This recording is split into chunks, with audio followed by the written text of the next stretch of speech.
Okay, so what translations would I recommend besides the King James? King James Bible, if you want to stick with it, that's great. But if you after everything's said and done, and you're looking for something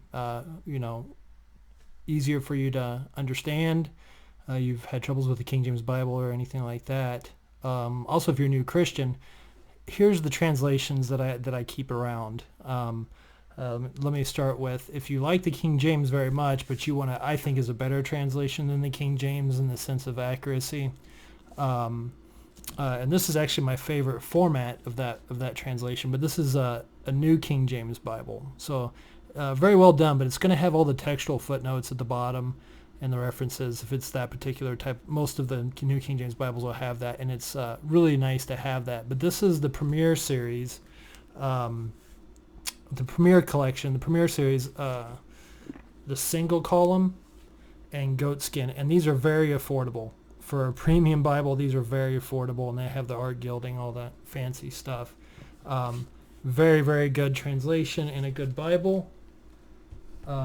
And then another translation I recommend and that I use quite often, and lately I've been using it more than I do the ESV, which I'll get to that in a second, is the New American Standard Version, the 95 edition. There's another one coming out, 2020. I haven't read it, so can't say much on it.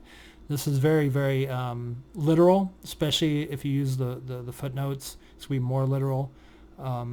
So this is a very, very good translation. I like this because, in a sense, it uses a lot of the Alexandrian manuscripts, but it leaves the Byzantine readings in there also. They put them in brackets. So depending if you're later on what you decide is more whatever river flow of manuscripts you personally are convicted about, this will have all those readings in there, except for 1 John 5:7, which we know was added later. So the New King James will have 1 John 5:7, but even now when I'm talking about non-cultic King James onlyists, they understand that 1 John 5:7 was not meant to be in the scriptures. But New American Standard, one of my favorites. It reads a lot like the King James. It comes from the same way of translating, not the same manuscripts, but it reads a lot like it, but just updated, and that's the ESV. And Crossway, the publishers of this translation, are just fantastic people and just a very solid Christian ministry.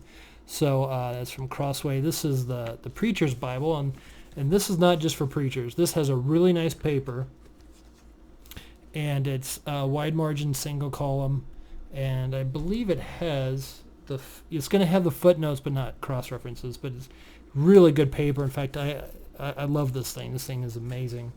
Okay, so what else? Let's see, if you really like the King James, and of course that's who I'm really trying to talk to, people that are going to come out of King James onlyism.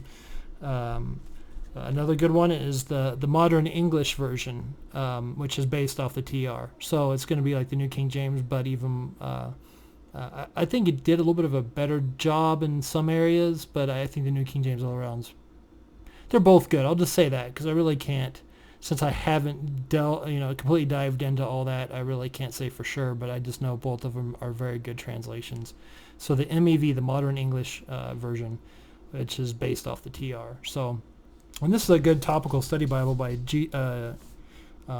James Kennedy, which was a Presbyterian preacher. He's now passed on, but a lot of good little articles and stuff in here. So this is a good one. Let's see, did I bring... Okay, so this one is good for anybody, but I really think it's great for new Christians, or even for seasoned Christians and even pastors. This is a really good translation.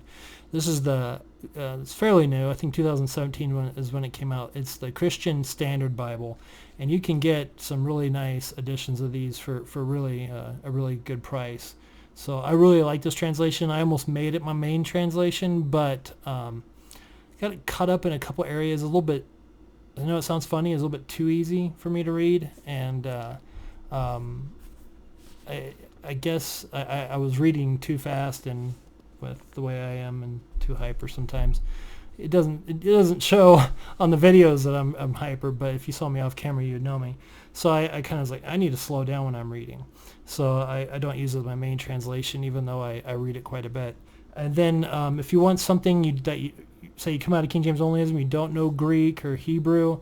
Now this is kind of dated, but it will help you look at using your King James Bible alongside it, or if you decide to go another translation. Now, not everybody's going to agree with me on this, but this is actually a really good translation as far as being really, really literal, almost over literal, but it does a good job. And that's actually a Darby translation, refuting dispensational theology in future videos and kind of just warming up to that, about to start doing that. And Darby is actually the godfather of dispensationalism.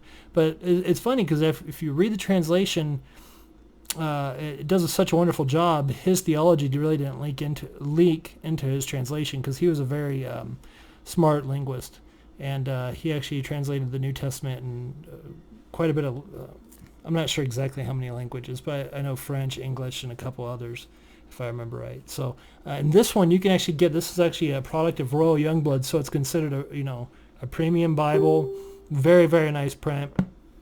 These are like, now they used to be cheaper. They're like $90, $95, goat skin, the whole deal. Really, really nice. So those are the translations that I can think of right offhand that I pulled out of my library to maybe help you if you want.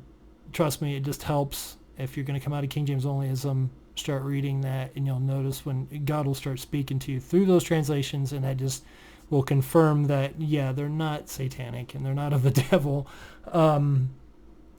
Let's see, what else could I, as far as like like an easy reader that's not necessarily a word-for-word translation, but is still very faithful in the way they translate, would be the New Living Translation. So I have one, but it's sitting over there and I didn't grab it. But that's good just to kick back and read, and especially in the Old Testament, they did a really good job. So I would recommend that, just for a change of pace, pick up a New Living Translation, just a cheap one, and read through it and see what you think of it. But those are my recommendations on translations. So until next time, good day, and God bless.